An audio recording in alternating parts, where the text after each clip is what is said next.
Part of the work we've done so far has been showing energy conversions, and this is to help us understand the whole idea of the law of conservation of energy, which tells us that the amount of energy in must equal the amount of energy out. But it just means that we can have different forms of output. We can have the wanted stuff and then the not so wanted or unwanted stuff. In the case here, we've got a light bulb and we've just got energy going in. Of course, it would be electrical energy, and output is light energy, but we also have heat going in.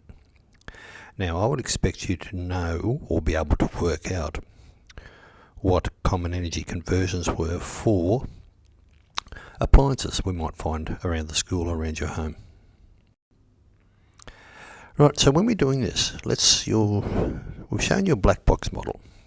We said that energy goes in to some sort of thing and energy comes out. All right.